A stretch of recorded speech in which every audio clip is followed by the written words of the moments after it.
Ladies and gentlemen, Chief Bobby Halton.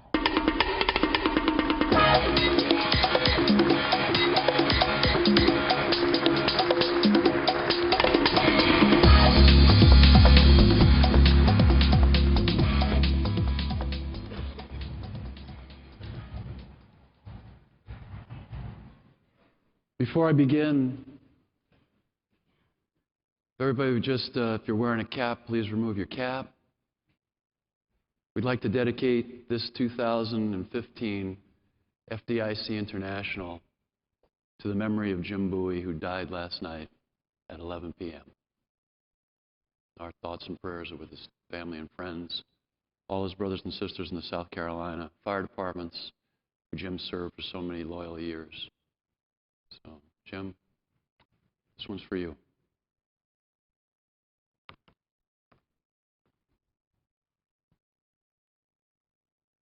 We occupy, as it's been said many, many times in society, a position that is unique.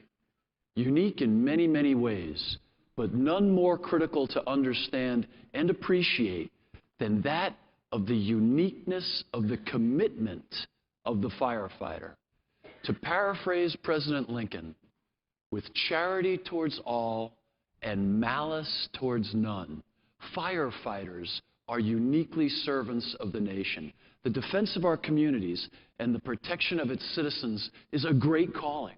Becoming a firefighter means accepting the duty of protecting the people, their value system, and their material well-being. If firefighters are to expect the community to support them and supply them and continue to join our ranks, then we must endeavor endlessly to earn our community's respect for our competence and our fidelity.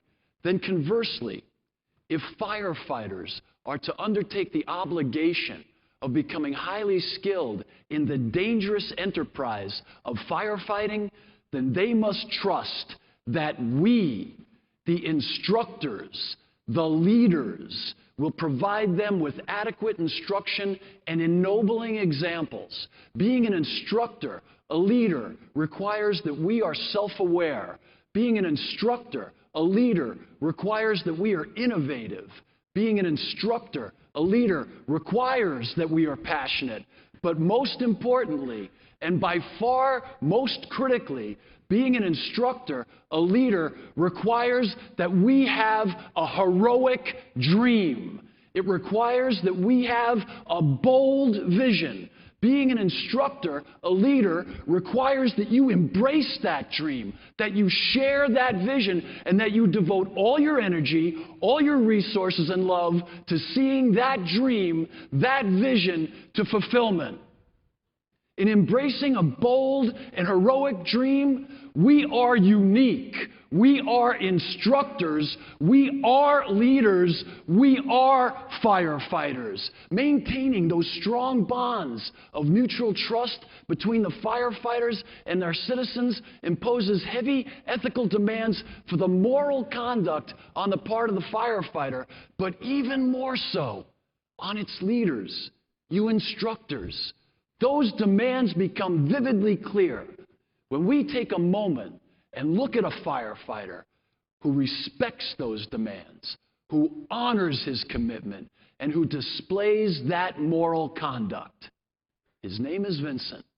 And on May 31st at around 2:45 in the afternoon, he was working a day tour on Ladder 32. His mind was on his young wife at home, pregnant, and his thoughts were on how to be the best dad he could be and the excitement surrounding his impending adventures in fatherhood. He was planning on hitting a retirement party that evening on his way home when the tones went off.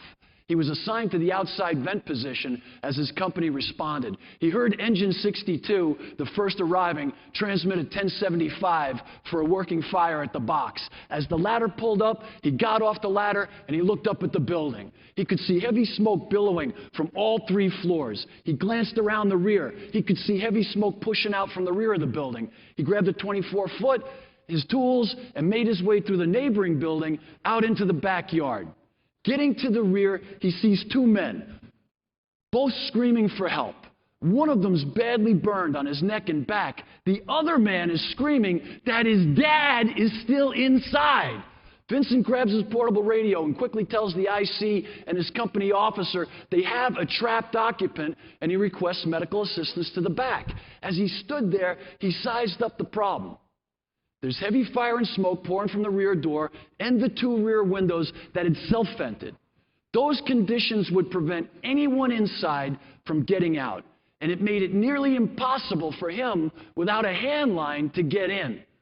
Vincent was sizing up the conditions in the rear while his lieutenant at the front of the building, along with the forcible entry team, tried to make entry to the front of the building to reach the victim. But they were forced back by a heavy volume of fire that relentlessly blocked their way. When he heard the lieutenant and the forcible entry team couldn't make entry, he knew that victim had only one chance, and it was him. He had to figure out a way to remove the victim from the rear of the building. Crawling under intense flames, lapping over his head, zero visibility, he felt his way through the cluttered building. He made a quick sweep of the living room, but before he could find the victim, he was forced out by intense heat and brutal conditions. Once outside, he noticed a garden hose. So he directs one of the men outside how to use the hose to knock down some of the flames around the door so he could enter for a second time. Once again, crawling under incredible conditions and in zero visibility, he makes a partial search of the left side of the bedroom as far as he could reach. But that garden hose was no match for that fire. Again, he was forced, against his will, to retreat. Now, having been inside twice, experiencing intolerable conditions, he weighed his options. He weighed his victim's options. And somewhere in the back of his mind, the commitment that he made, the years that he had spent honing his craft, all came together. He recognized in an instant that he was the one last chance to save this stranger. Drawing on every bit of his training, every bit of his courage, he again entered that highly charged, dynamic environment, this time working along the right side of the room in hopes of reaching the trapped victim. The fire was starting to burn through his gear. The air in his SCBA was getting hotter and hotter. In his mind, he knew no one could survive those horrible conditions for long. But he pushed on. Despite his own pain, despite the intense heat, despite the conditions continuing to deteriorate, on his final sweep of the floor, he was rewarded with the discovery of the victim face down between the dresser and the bed. He leaned down to his mic of his portable radio, transmits at 10:45 to let everyone know he'd reached the victim. And he began to drag the man towards the rear door. Using every muscle in his body and maintaining his composure and calm as that entire room was being enveloped in flames. He dragged the victim to the rear door and an awaiting medical team. An engine company began putting water on the fire to alleviate the conditions just enough to make him able to re-enter the room one more time to make sure there were no other victims. What drives a firefighter to be able to enter into a deadly environment such as this to save the life of a total stranger? What drives a firefighter who, having already rescued one, is composed enough to recognize the possibility that there could be another unaccounted for, and to re-enter not for a second time, not for a third time, but for a fourth time? It takes a firefighter like Vincent Mukasey to remind us of what the courage of a firefighter looks like in action, what the selflessness of a firefighter looks like in action, and what the commitment of a firefighter looks like in action. The question for those of you gathered here in this room today, this merry band of few, you who would take on the burden of training firefighters like Vincent Mukasey, you who would accept the responsibility for educating firefighters like Vincent Mukasey. You who by default would choose to lead and be role models for firefighters like Vincent Mukasey must accept and honor the imposition of even heavier demands for the ethical conduct and moral conduct on your part, the part of the instructor. The honor code for you cannot just be words. They must be an unbreakable code.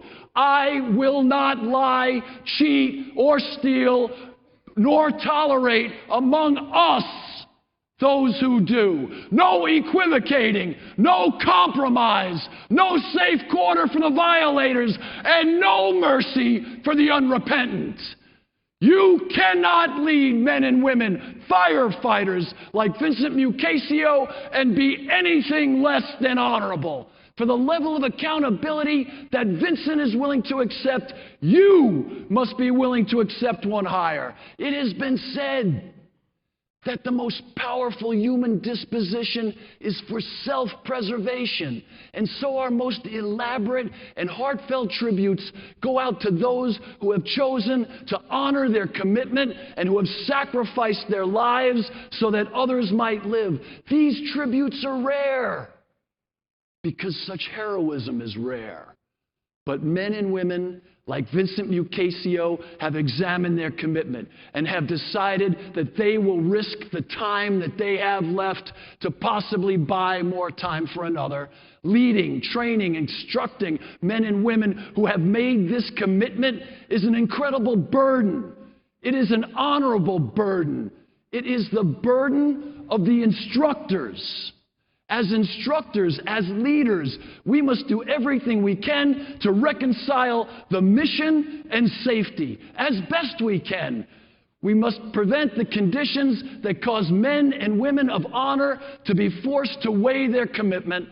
We must be willing as instructors to be self-aware, constantly evaluating ourselves and our actions, constantly working on our strengths and our weaknesses, seeking ways to improve as persons and as firefighters. We must be willing as instructors to commit ourselves to innovation, committed to living with one foot raised, always ready to accept a new opportunity, a new possibility, method, or tactic. We must be willing as instructors to live with limitless love, living with limitless love of the mission of all firefighters, our community, and all of mankind. But most importantly, and by far most critically, we must be willing, as instructors, to embrace a bold dream, a heroic vision, a day when no firefighter will have to weigh their commitment, to embrace that dream of a day when through training and education, a day when through countless hours and countless years and generations of devotion to this dream, that day will come. A day when no firefighter will ever again find them in a situation where they will have to risk the time that they have left for another. A day when no firefighter will ever again have to weigh their commitment to our sacred mission. A day when no firefighter will ever again have to lay upon the altar of humanity their last full measure. That day is a heroic vision. That day is a bold dream. That day is the dream and the vision of those worthy to instruct and lead the men and women of the fire service.